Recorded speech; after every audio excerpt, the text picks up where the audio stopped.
Pernah ada nih yang nanya di kolom komen videoku di Fit with Mel, apa sih intermittent fasting dan gimana caranya tetap bisa lari sambil ngejalanin intermittent fasting? Oke, mungkin banyak di antara kamu yang udah ngejalanin intermittent fasting nih. Ternyata manfaatnya banyak banget buat kesehatan. Kita bahas yuk di Fit with Mel.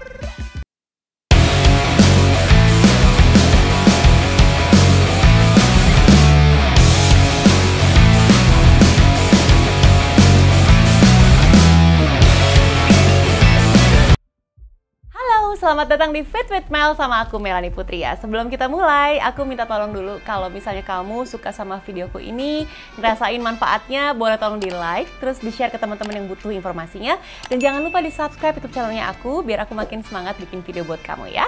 Oke, sekarang kita masuk ke pokok pembahasan. Kayak guru ya pokok pembahasan.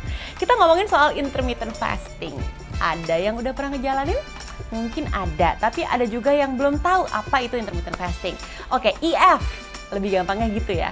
Nah, ketika tren intermittent fasting ini datang, sekarang ini nih, banyak banget nih orang-orang yang udah mulai menjalankan aktivitas olahraga seperti lari. Pertanyaan berikut yang muncul adalah, kalau misalnya gue lagi IF, lagi intermittent fasting, terus gue pengen tetap latihan lari, gimana caranya, jam berapa, terus harus gimana, makannya ada yang dirubah atau enggak, terus pola latihannya berubah atau enggak? Banyak banget pertanyaan yang muncul jadinya ya. Yuk sekarang kita bahas ya. Sebelumnya kita bahas sedikit dulu ya mengenai apa itu IF, mekanismenya seperti apa. Jadi gini, metode IF nih banyak banget teman-teman. Kamu bisa pilih sih sebenarnya.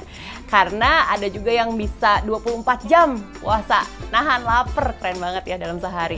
Ada juga yang menggunakan metode 5:2. 5 harinya makan bebas, 2 harinya kamu menggunakan kalori defisit. Jadi satu hari cuman boleh masukin kalori sebesar 500 sampai 600 kalori. Itu sedikit banget teman-teman. Terus yang paling populer nih, yang paling banyak digunakan oleh banyak orang adalah metode 16:8. Jadi 16 jamnya kamu puasa, 8 jam tuh jendela makan. Kamu bebas makan apa aja. Tapi karena IF ini banyak digunakan oleh banyak orang untuk bisa mengurangi berat badan, jadinya nih ketika mereka punya jendela makan, ketika mereka bebas makan, mereka makannya tuh dikurang-kurangin banget supaya berat badannya bisa turun. Dan diharapkan fase puasa inilah adalah fase di mana terjadinya penurunan berat badan, kalori defisit. Sebenarnya sih nggak melulu soal nurunin berat badan ya, IF ini banyak banget manfaat lainnya. Seperti misalnya memperbaiki metabolisme, melancarkan pencernaan, menyehatkan usus, dan masih banyak lagi manfaat lainnya yang bisa didapatkan dari intermittent fasting. Nah, sebelum kita membahas mengenai intermittent fasting dan lari, kita harus sepakat dulu nih teman-teman. Kita sepakat bahwa yes, anatomi tubuh manusia itu pastinya berbeda-beda ya. Kamu pasti beda sama aku, mulai dari sifat, bentuk, warna, dan sebagainya. Nah, sama halnya dengan respon dari sebuah metode diet, yaitu si intermittent fasting ini.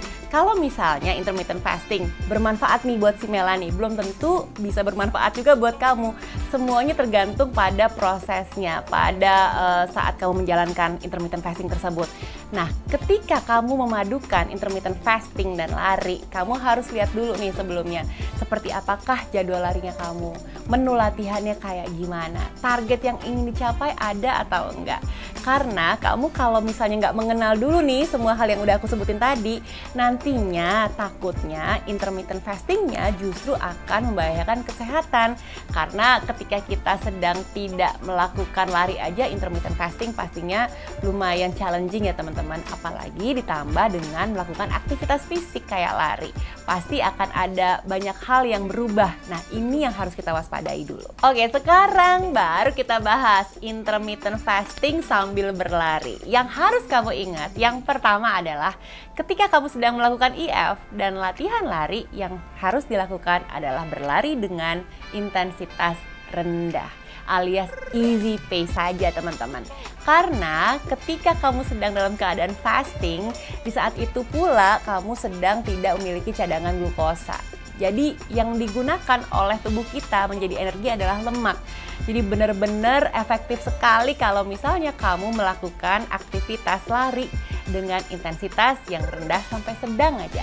Ketika kamu sedang melakukan intensitas yang udah tinggi nih, nah yang dipakai oleh tubuh kita itu adalah glukosa, gula. Sementara saat kita fasting, gula kita udah habis teman-teman, sudah menipis.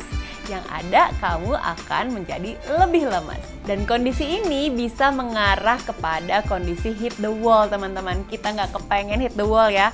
Nah, apa itu hit the wall? Aku udah pernah ngebahas juga di videoku. Kamu bisa lihat aja langsung di sini ya. Dan yang kedua adalah batasi durasi latihannya atau durasi larinya, teman-teman. Kalau kamu sedang melakukan latihan easy, coba deh kalau bisa maksimal 60 menit aja alias 1 jam aja. Atau kalau misalnya kamu lagi melakukan long run training, maksimal coba di 120 menit aja ya. Dan ingat sekali lagi, jangan pernah dipaksakan ya teman-teman. Kalau misalnya kamu udah ngerasain pusing, lemas, kunang-kunang, please stop. Jangan pernah di-push, listen to your body. Dan berikutnya yang harus diingat juga adalah kamu harus tahu nih waktu yang tepat untuk kamu melakukan latihan larinya pada saat fase fasting atau pada saat jendela makan. Karena yang perlu kamu ingat saat fase fasting, kamu harus melakukan latihan larinya atau olahraganya dengan intensitas yang rendah aja teman-teman. Nah, ketika kamu milih untuk, oh gue lebih seneng kalau fase jendela makan deh, kayak gue lebih punya power gitu. Nah, pastiin jangan sampai kamu abis makan besar langsung latihan lari ya. Kasih jeda dulu 2-3 jam setelah kamu makan, baru abis itu kamu latihan lari. Biasanya kamu bisa melakukan hard training atau interval training nih di sini. Dan jangan lupa setelah selesai latihan, makan lagi dengan nutrisi yang proper dan memang yang dibutuhkan oleh tubuh kamu. Nah, speaking of nutrition, aku pernah bikin video juga nih tentang nutrisi untuk pelari. Kamu bisa ceki-ceki di sini ya. Jadi teman-teman, bagi kamu yang ingin menjalankan intermittent fasting, sebisa mungkin lakukanlah saat kamu sedang off season. Sedang tidak ada target race lagi, nggak kepengen ikut lomba lari. Jadi saat kamu lagi off season tuh kamu bisa naikin endurance, nurunin berat badan, naikin fitness level. Nah, saat itulah IF ini sangat efektif dan sangat maksimal kerjanya.